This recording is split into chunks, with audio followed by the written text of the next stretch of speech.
खबरों का नया चेहरा, समाचार स्तंभ, खबर देश हित की।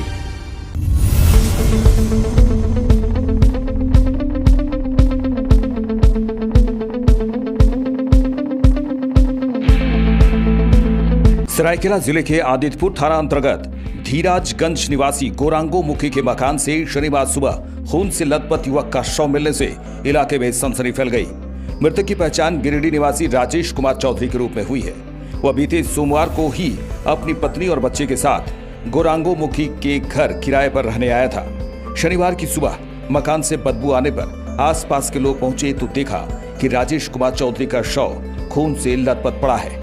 घटना की सूचना मिलते ही अनुमंडल पुलिस पदाधिकारी समीर कुमार सवैया और आदित्यपुर थाना प्रभारी विनोद तिर्की दल बल के साथ मौके पर पहुंचे और जांच में जुट गए। पूर्व वार्ड पार्षद अभिजीत महतो ने बताया कि मृतक अपनी पत्नी और बच्चे के साथ कुछ दिन पहले ही यहां रहने आया था। घटना के बाद से उसकी पत्नी और बच्चे फरार हैं। उन्होंने हत्या की आशंका जताई है। फिलहाल पुलिस ने शव को कब्जे में लेकर पोस्टमार्टम के लिए भेज दिया है और सभी पहलुओं से मामले की जांच शुरू कर दी है।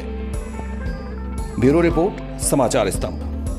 राजेश कुमार मेहता करके एक आदमी थे जो गिरिडीह के रहने वाले थे और यहाँ सोमवार को ही गोरांगो मुखी जी के आवास में भाड़े पे आए थे। रात 8 बजे करीबन अपने बीवी और 3 बच्चों के साथ आए। उसके बाद सोमवार को रात को ही दोनों पति पत्नी के बीच कुछ झगड़ा झमेला हुआ था, जो यहाँ के अगल बगल के लोग ने रात को सुने थे। रात 12-1 बजे के लगभग ये दोनों पति पत्नी के बीच झगड़ा हुआ था।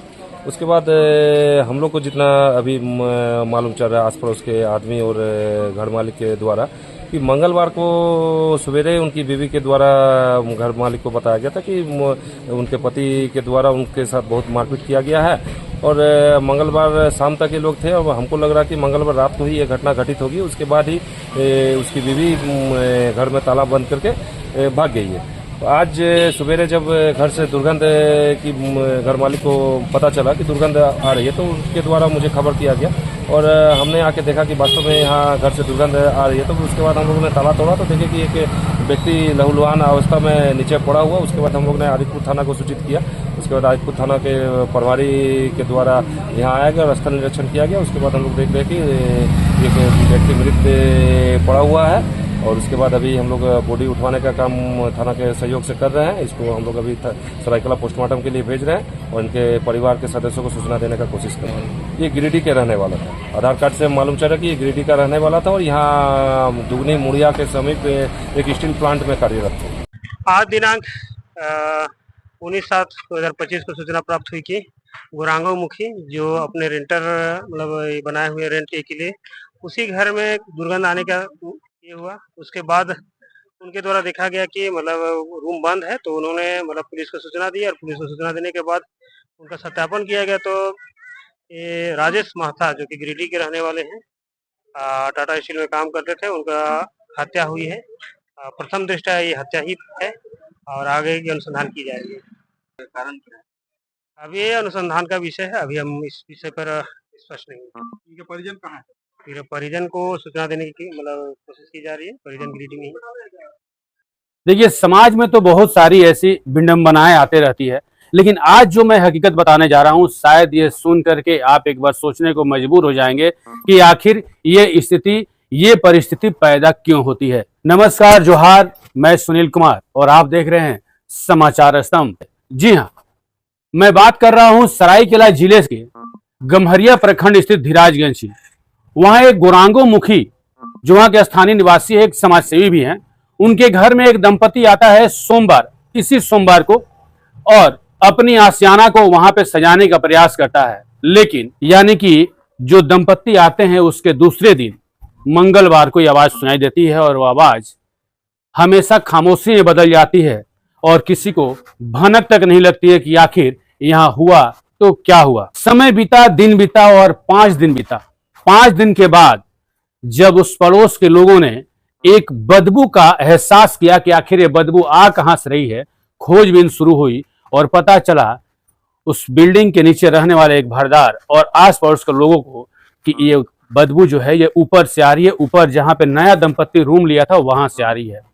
और सभी ने आनंद फानन में जब उस जगह पे गया तो एक अजीब सी बदबू का वहां माहौल था, जो महक ऐसी जैसे वहां कोई खड़ा ना हो पाए। जी हाँ, सही सुन रहे हैं आप। तत्काल वहां के जो आस पड़ोस के रहने वाले जो लोग थे वो वहां के स्थानीय पार्षद को सूचना देते हैं कि यहाँ ऐसी ऐसी कुछ महक बदबू आ रही है इस घर से। तत्काल वहां के स्थानीय पुलिस आदित्यपुर को सूचना दी जाती है कि यहाँ पे इस घर से इस तरह की बदबू आ रही है। आदित्यपुर थाना प्रभारी और वहां के स्थानीय पार्षद दर्द बदल के साथ वहां पहुंचते हैं और जैसे ही उस घर के ताले को खोला जाता है, एक अजीब सी भयानक बदबू से वो सारा माहौल वहां का बदबूमय हो जाता है और जो वहां के लोग रहते हैं नाक अपने दबाए वहां से भागते हैं। अंदर का नजारा कुछ ऐसा है कि देखकर दिल दहल जाएगा, आंख फटी की फटी रह जाएगी। उसके अंदर एक इंसान रहता है जिसका नाम है राजेश कुमार महता, जो महज 2 वक्त की रोटी की खातिर डीडी स्टील, जो कि आपके मुड़िया यही सरायकेला और कांड्रा रोड में पड़ता है, मुड़िया घर भाड़े में लेकर के रुकता है। क्या पता था कि उसके साथ इतनी बड़ी अनहोनी हो जाएगी। जैसे रूम खुलता है वहां पे ना उसके बीवी ना बच्चे, कोई नहीं, सभी वहां से फरार। आप अंदाजा लगा सकते हैं कि आखिर उस जगह पे उस घर में जब पति पत्नी बच्चे और पति के साथ रहने वाली वो महिला जब आती है तो अचानक वो कैसे फरार हो जाती है। इतनी बड़ी वारदात होती है तो उस महिला के द्वारा आस पड़ोस के लोगों को खबर करनी चाहिए, जानकारी देनी चाहिए, उन बच्चों को चिल्लाना चाहिए कि भैया मेरे पिताजी को कोई मार रहा है, काट रहा है। लेकिन नहीं, ऐसा कुछ नहीं। उस जगह से सभी पत्नी और उनके बच्चे नदारत मिलते हैं, गायब मिलते हैं। उस घर में केवल उस शख्स की लाश मिलती है। जिस पत्नी का सुहाग उजड़ गया वो पत्नी वहां से फरार है अपने बच्चों के साथ में। अब तो पुलिसिया जांच ही इसका पता लगा पाएगी कि आखिर माजरा क्या है। स्क्रीन पर चल रहे आप सारे विजुअल को देख सकते हैं। हम इस विजुअल को पूर्ण रूप से आपको दिखा नहीं सकते हैं क्योंकि यूट्यूब ने इसे बैन कर रखा है। हम इसे ब्लर करके ही दिखा सकते हैं क्योंकि ये इतनी दर्दनाक बेरहमी से मारी हुई किसी के द्वारा किसी को ये तस्वीर बयां कर रही है और दिख रही है, जो आप मेरे बगल के स्क्रीन पर देख रहे हैं। ये वाकई में दिल दहला देने वाली वारदात है। कैसे कोई इतनी बेरहमी से किसी को मार सकता है? आखिर क्या उसको बदले की आग सता रही होगी? आखिर क्या उसको परेशानी होगी कि इस तरह से किसी को इतनी बेरहमी से, इतनी बेदर्दी से मौत की आगोश में डाल दिया गया है? जी हाँ, उसकी पत्नी नहीं है, उसके बच्चे भी नहीं हैं, केवल उसके साथ है तो उसकी मरी हुई लाश और आत्मा शरीर से निकल चुकी है। कितना तड़पा होगा वो शख्स, कितना अपने जान को बचाने का प्रयास कर रहा होगा वो शख्स। शायद उस समय मदद की गुहार भी लगा रहा होगा, लेकिन किसी ने भी उसकी गुहार नहीं सुनी और उस दरिंदों ने इतनी बेरहमी से उसे मार डाला। कुछ भी कहा नहीं जा सकता कि इतनी बेरहमी से मारने वाला जो शख्स है उससे इससे क्या चाहिए था। फिलहाल ये तो जांच का विषय है।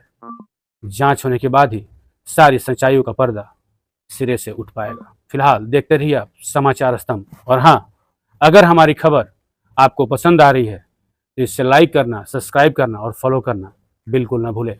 देखते रहिए समाचार स्तंभ। खबरों से बाखबर रहने के लिए सब्सक्राइब और फॉलो करें आपका अपना चैनल समाचार स्तंभ।